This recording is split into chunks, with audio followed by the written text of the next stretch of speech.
Bom dia, muito obrigado por estar connosco em mais um Coffee Break CIO Computer World. Hoje, para falarmos de cibersegurança, eu convidei o Hugo Nunes, que é o responsável pelo Triad Intelligence da S21Sec. Muito obrigado por estar connosco esta manhã, e eu queria começar esta conversa pela aquela pergunta que faço sempre, e até porque acho que o mercado ainda não entendeu bem, ou as empresas ainda não entenderam bem esta preocupação com a cibersegurança. Eu acho que nem os últimos acontecimentos desta semana passada, por exemplo, as conversas que tenho é que ninguém olha para isto com uma gravidade que devia olhar, nem com os problemas que podem trazer o facto de não estarem seguros, ou de não terem condições, ou de não terem soluções que façam com que os seus funcionários ou os seus trabalhadores possam ter ações e de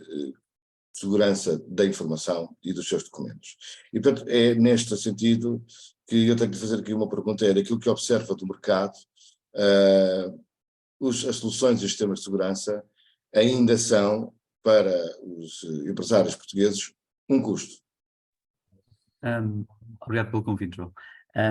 De facto, a cibersegurança é um custo e tem de ser encarado como um custo, mas tem de ser encarado também como uma oportunidade de diminuir o risco das empresas. E isso tem realmente, desde, se calhar, ao longo dos 2 últimos anos, se calhar com mais incidência no ano 2022, o ano passado, por causa até dos incidentes com grande projeção mediática, esse custo teve... As entidades tiveram de incorporar esse custo como uma necessidade operacional dos negócios. Ou seja, a cibersegurança, apesar de ainda havermos bastantes organizações que ainda encaram e ainda têm muita relutância em adicionar estes custos operacionais, vou-lhe chamar assim, no seu portfólio, no seu orçamento, mas vemos cada vez mais empresas a ter a consciência de que este budget necessário para a cibersegurança é de facto uma necessidade, é de facto algo muito importante para a continuidade do seu negócio e para diminuir os riscos que os seus negócios podem estar a ser alvo, nomeadamente com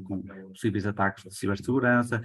possíveis disrupções de serviços que depois vão ter então consequências nefastas para a reputação da sua marca, para o volume de negócios, a diminuição do volume de negócio, até deixar as suas operações inutilizadas durante um período de tempo que também tem graves custos para as organizações. Por isso, eu diria que essa mentalidade está gradualmente a ser alterada e cada vez mais os boards, os C-levels encaram as necessidades de cibersegurança como também uma necessidade operacional do negócio. Isso é sempre de realçar, sendo que obviamente continua a haver alguma resistência de algumas organizações, porque é algo relativamente novo, que por vezes não é tão facilmente encaixável como uma necessidade de ter coisas mais concretas, não é? Eletricidade, espaço, os operacionais, os colaboradores, isso é algo, vou chamar assim, palpável, não é? Enquanto que a cibersegurança muitas vezes não é tão transmitível a real oportunidade de continuidade de negócio que a cibersegurança aporta. Bem, sim, compreendo aquilo que diz, mas do meu ponto de vista acho que havia aqui um conjunto de outras dinâmicas que o mercado deveria importar e que particularmente os empresários europeus, porque não são só os portugueses, este fenómeno acontece também na Europa, esta aceleração, se calhar em alguns países menos, noutros mais, é que os empresários esquecem-se que o facto de dizerem que os seus sistemas e que a sua informação está bem guardada e com um menor risco possível pode trazer um conjunto de confianças que podem também fazer a diferença num determinado negócio, independentemente do setor. E eu acho que é isto que os empresários não olham quando lhe faço a pergunta, e percebo a sua resposta. Há de facto um caminho que está a ser feito, mas ao contrário do Hugo, eu acho que não é assim tão novo quanto isso, já andamos a falar nessa questão dos custos de segurança há alguns anos. Mas ultrapassando esta questão de sendo o custo e tendo em conta toda esta nova, e veja, gostava também de comentasse isto, que é um dos sinais disso, é o encantamento pelo hype da inteligência artificial, e toda a gente faz e usa o ChatGPT sem nunca ter tido a percepção dos riscos que corre ao colocar informação, ao disponibilizar informação online, que ninguém, nós sabemos, mas a maior parte assim, nem faz ideia que essa informação é coletada e depois que pode ser extraída, e fica toda a gente muito espantada com a atitude do governo italiano e esquece-se de que é uma proteção dos cidadãos. Mas indo mais à frente e procurando olhar para estas soluções, uma das coisas que gostaria de conversar consigo tem a ver com, já está mais que explorado, e com certeza vocês têm esses dados também, uma das principais questões é as pessoas. Por mais testes que se façam, por mais formação que se dê, há algo inerente à cibersegurança.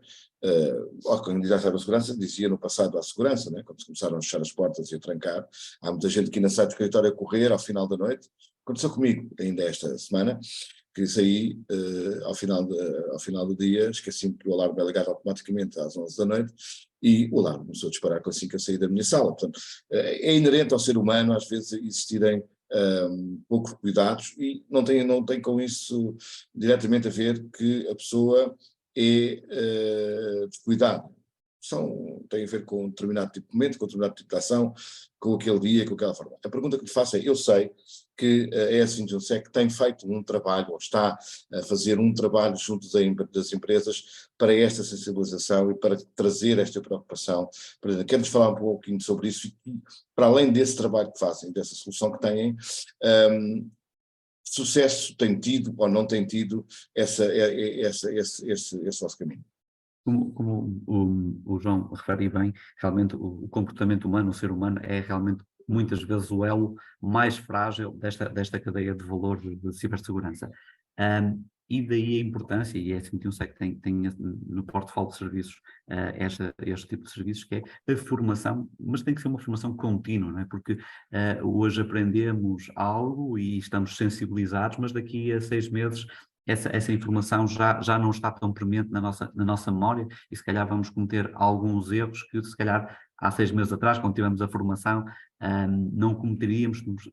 estávamos ainda frescos, ainda estávamos aí sensibilizados para essas temáticas. Por isso, a formação contínua dos utilizadores, mas também a percepção da razão destas muitas vezes pequenas alterações que dão alguma, digamos assim, desconforto ao utilizador, porque se calhar tem que ligar o alarme, ou se calhar tem que proceder de determinada forma para fazer transferências de ficheiros, ou comunicar com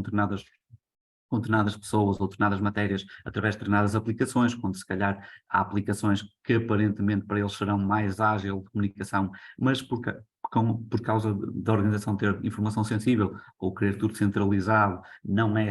essas aplicações as mais adequadas, ou até a noção de documentação ou informação mais sensível, mais confidencial, e como é que essa informação deve ser transacionada, como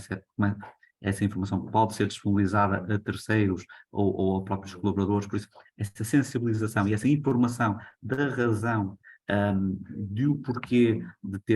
das empresas terem estes mecanismos, de termos estes procedimentos, termos esta forma de trabalhar, digamos assim, essa sensibilização constante vai conseguir com que os utilizadores sejam também uma parte, digamos assim, da segurança, da cibersegurança da própria empresa. Se perceberem as causas, o porquê, as próprias consequências, eles podem também aportar aqui um grau, aumentar o grau, digamos assim, de ciberresiliência nas organizações. Mas obviamente tem que ser algo bastante constante, dinâmico e adaptado muitas vezes às audiências, não é? Não vamos falar para uma pessoa do board, da mesma forma que vamos falar para uma pessoa mais operacional, ou seja, tem-se que contextualizar, tem-se que adaptar o discurso e a própria formação para a audiência, para que todos estes operacionais e colaboradores a mais alto nível tenham, pelo menos um nível relativamente idêntico de percepção de risco, percepção das melhores práticas e da forma que devem agir no seu dia-a-dia para, lá está, diminuir, de certa forma, o risco que o fator humano continua a ser nesta área de cibersegurança. E o sucesso, vocês com este vosso programa de formação contínua têm conseguido olhar para uma evolução, quanto mais não seja, de uma sensibilização e que os colaboradores das empresas estão mais preparados, não diria mais preparados, mas mais sensibilizados para estas questões? Sim, sem dúvida. Com esta avaliação contínua conseguimos obter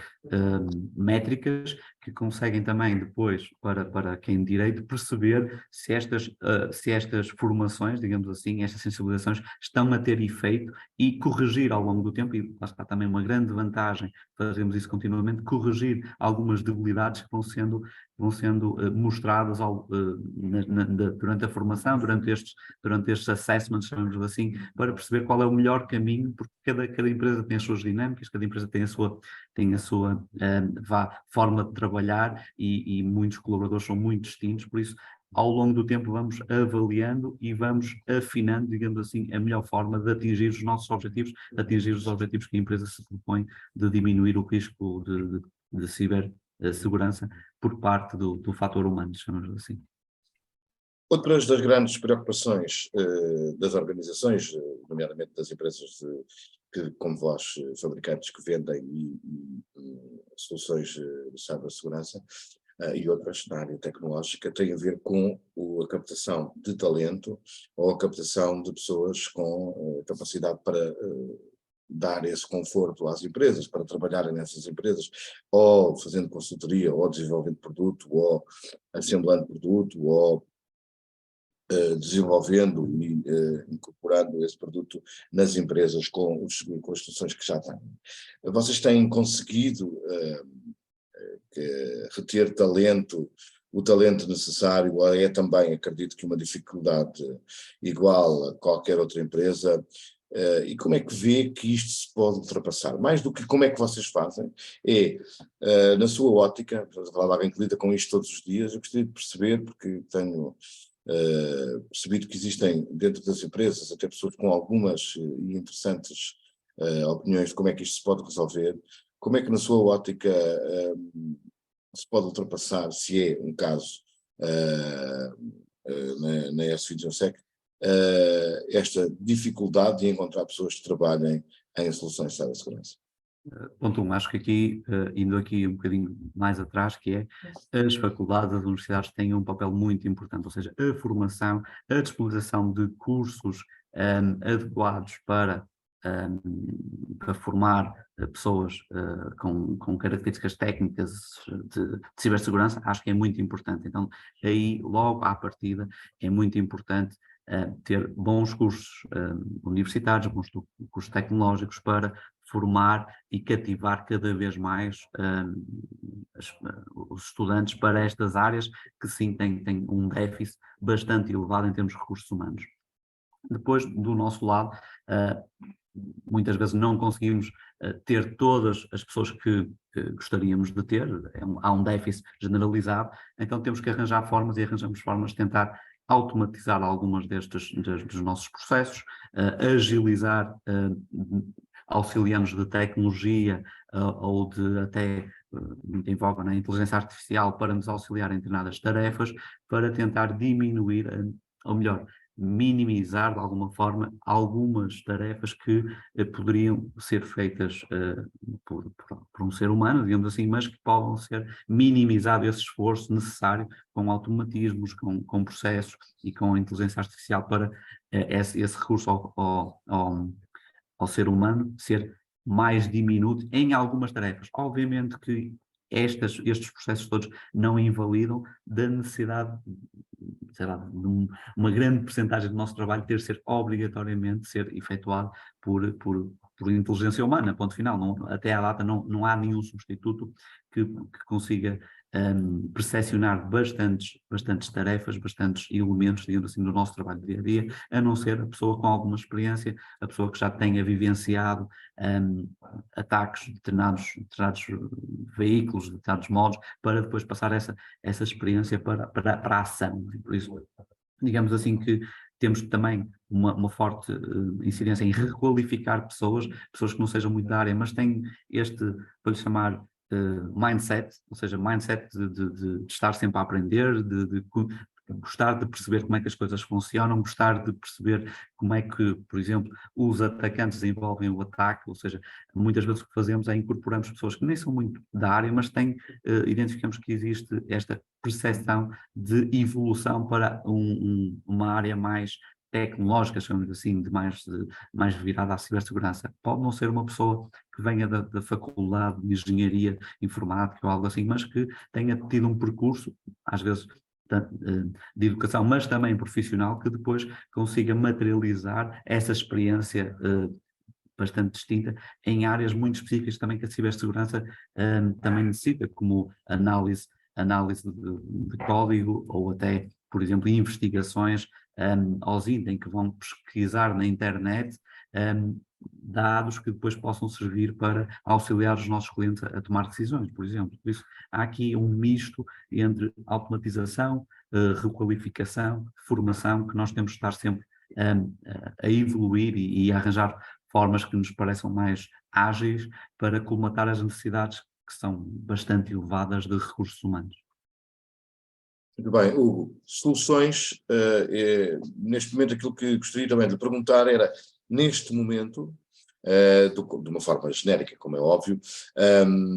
quais são as maiores preocupações das empresas, ou seja, isto reflete-se naquilo que tem sido, pelo menos na vossa, o maior número de solicitações em termos de soluções e de produtos, portanto isto leva de uma forma um bocado truncada a perceber quais são as preocupações, pelo menos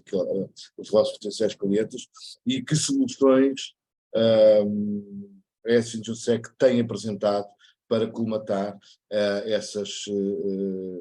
demanda. Aqui temos de distinguir um bocadinho o grau de maturidade das organizações. Não é? Há organizações que, lá está, o ano passado começaram a ter consciencialização da necessidade de ter o seu ambiente monitorizado, por exemplo, nas áreas de cibersegurança, e aí temos, por exemplo, ofertas de SOC, em que fazemos a monitorização de tudo que é eventos de segurança e relevantes para a organização, para conseguir verificar se não há algum agente malicioso a circular ou a tentar entrar na organização, ou até se algo já está a acontecer estranho dentro das organizações. Por isso, esta, digamos que é quase uma base, é perceber o que é que se passa nas organizações. Depois temos a questão, referida há pouco, a questão da formação, né? A formação contínua dos colaboradores para, lá está, também conseguir elevar um bocadinho a fasquia de mitigar riscos que não são tecnológicos, são mais de recursos humanos. E aí temos a formação contínua, também muito importante, testar tanto a parte da componente humana como a componente tecnológica, testar digamos quase como um fire drill, ou seja, testar um caso de ataque para perceber como é que a organização se comportaria, como é que as pessoas se comportariam, se existem os processos definidos, e também conseguimos ajudar na elaboração dos processos mais eficientes para, em caso de incidente, como toda a organização se conseguir ajudar e, digamos assim, diminuir também o impacto dos ataques, por isso simular, testar e de uma forma contínua também ir de alguma forma verificando, digamos assim, a ciberresiliência da organização. E depois também conseguimos ter uma forma mais avançada, que é tentar prevenir de alguma forma alguns tipos de ataques, nomeadamente se existiu algum colaborador em que teve, por exemplo, as suas credenciais expostas na dark web, ou se existe informação a circular em alguns fóruns underground, etc., para tentar, de alguma forma, ser um pouco mais proativo na tentativa de eliminar os riscos futuros. Por isso, a SFinJuSec tem um conjunto de serviços que consegue aportar em todos estes aspectos numa organização, mas também temos o tradicional implementação de soluções, vou-lhe chamar mais de hardware, não é? O cliente quer mudar a sua estrutura, ou quer conseguir bloquear mais informação de andar a circular, por exemplo, dentro ou para a sua organização, então conseguimos também fazer uma implementação de uma firewall, de sistemas de antivírus, sistemas de ADR, etc., que depois também conseguimos fazer a continuidade do negócio com tal monitorização contínua, com os tais retestes às organizações e a estas plataformas. Por isso temos uma panóplia de serviços que eu diria quase 360 graus na área de cibersegurança. A S21Sec só se dedica a temáticas de cibersegurança, por isso somos, digamos assim, um pure player de cibersegurança, o que nos aporta também aqui um grande conhecimento nesta área e estamos certamente aptos para competir com todos os desafios que os clientes nos deem. Muito bem, Hugo, muito obrigado por ter ocupado parte da manhã, deste pouco da manhã connosco, e voltaremos a conversar mais vezes, com certeza. Até uma próxima oportunidade e muito obrigado. Obrigado, nós. Obrigado.